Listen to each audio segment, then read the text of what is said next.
is Christmas even Christian? I saw this really interesting video on TikTok, which led me to this really interesting video on CBS Morning, where they talked about Christmas and the fact that it's not even Christian. All right, I heard about this and we're going to play this right now and find out what's going on.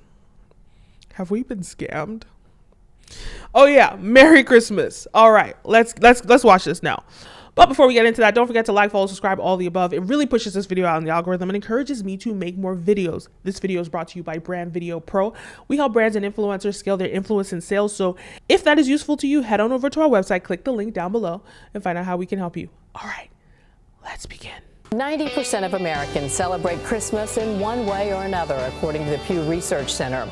The holiday began in the 4th century when church officials chose to honor the birth of Jesus. But several customs we've come to associate with modern-day Christmas actually evolved from ancient pagan traditions celebrating the winter solstice. So just to clarify, in the strictest sense, paganism refers to the authentic religion of ancient Greece and Rome and the surrounding areas. So that's just a little bit of context. Historian Kenneth C. Davis is the best-selling author of the Don't Know Much About series, which we love. Welcome back to the table. Merry Christmas to you. Merry Christmas to you. It's always a pleasure to be here. So this is something I've always been fascinated by because the Bible never talks about the date of Christ's birth, yet we celebrate December 25th. Why? Well, primarily because in ancient Rome, there was a feast called Saturnalia that celebrated the solstice. What is the solstice? It's the day that the sun starts coming back. The days start getting longer. And most of the traditions that we have that relate to Christmas relate to the solstice, which was celebrated in ancient Rome on December 25th. So when Christianity became the official religion, in a sense, in Rome, they were able to fix this date, which some scholars say may be earlier than that. There's a little discrepancy about it, but there's no question that the fact that it was celebrated in Rome as an important day with gift giving, candle lighting, and singing and decorating houses really cemented Christmas as December 25th. You always say you don't know much according to your books, but do you know why we have a Christmas tree as opposed to a bunch of hydrangeas, which I think are really pretty? This is another puffy and pretty. This is another. How about that, Ken? This is another pagan tradition. So Christmas is really about bringing out your inner pagan. The Christmas tree really comes to. Who knew we had an inner pagan? Yes. Which of the wise men said that? I can't remember. Well, it's like Halloween and a lot of other things we do. These all predate Christianity. But in the Norse world, Germany, the Scandinavian countries, where winter was really serious and the solstice was really an important idea, they celebrated the return of life by celebrating an evergreen tree.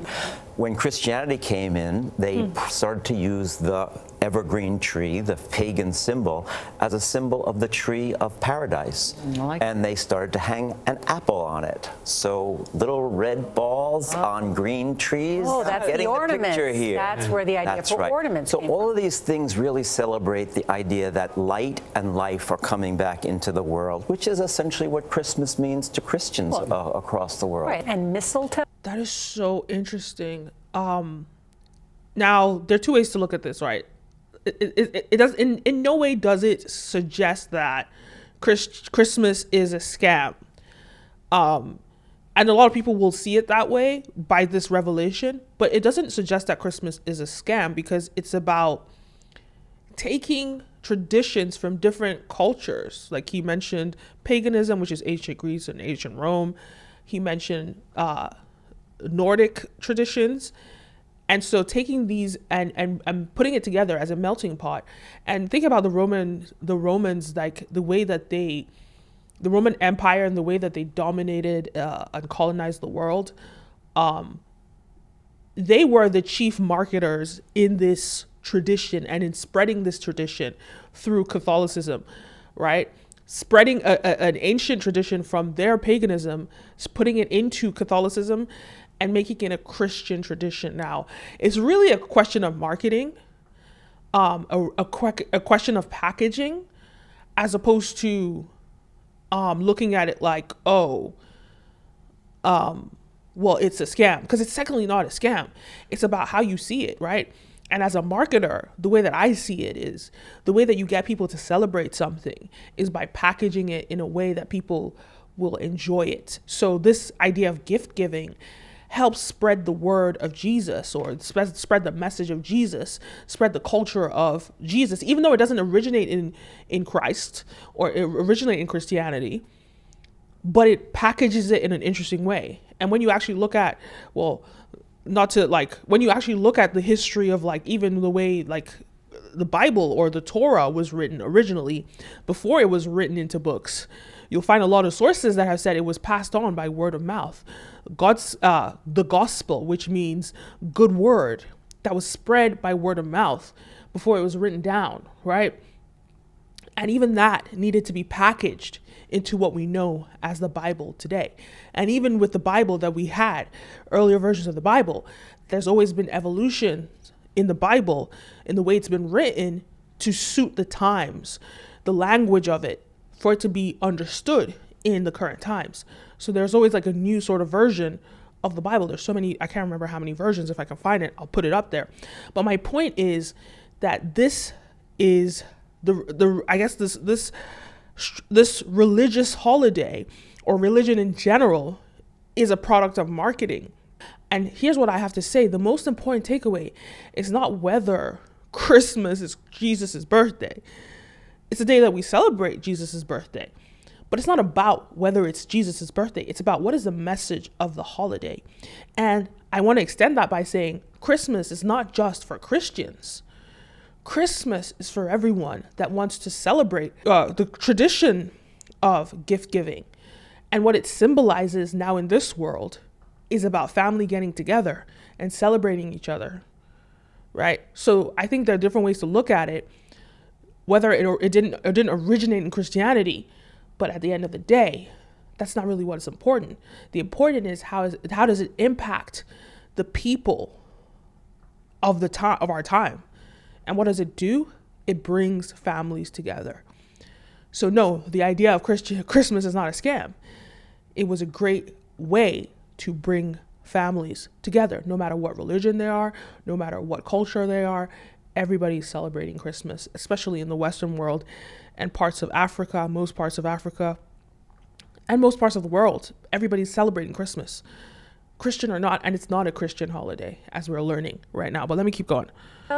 Mistletoe, we can thank the Druids for that. The Druids believed that mistletoe was an all-powerful healing item. It hung from the sacred. Druids, member of the learned class among the ancient Celts. They act as priests, teachers, and judges. Oak. In fact, if you met somebody in the forest, you gave them the sign of peace under the mistletoe. So people started to hang mistletoe above their doorways as a symbol of peace. This was such a powerful symbol of paganism that English churches actually banned the use of it. And in fact, the real war on Christmas in America begins with the Puritans in around 1659. They knew all of these things, the date, the traditions were pagan ideas. The Puritans banned Christmas for about 20 years in America before the celebration became just too popular. You'll be glad to know all of your answers today were correct. You know a lot. You know a lot, Kenneth C. Davis. It's Our fact checker over here. Yes. Merry good to have you at the Christmas table. to you, Kenneth Davis. This does not take away, we're not the Grinch spoiling it here. It still has all the meaning that it has, but we can celebrate it and understand where these things come from. Good day to you with your favorite grandchildren. I look forward to that one day. Fantastic. And I totally agree with what he said at the end. At the end of the day, it's not about where it comes from. It's about how does it impact culture today? How does it impact people today? And it really is about bringing families together, bringing people together, celebrating joy, gift giving, thinking about the year, gathering with people that you love. It's so important. It's so important. But either way, what are your thoughts on Christmas Day? It is Christmas Day right now. It just hit midnight. It's Christmas Day. What are your thoughts? Merry Christmas and a Happy New Year. But you're going to be seeing me throughout. Anyway, let me know your thoughts. Leave a comment down below. Don't forget to like, follow, subscribe, all the above. My name is Kenim, and see you next time. Merry Christmas.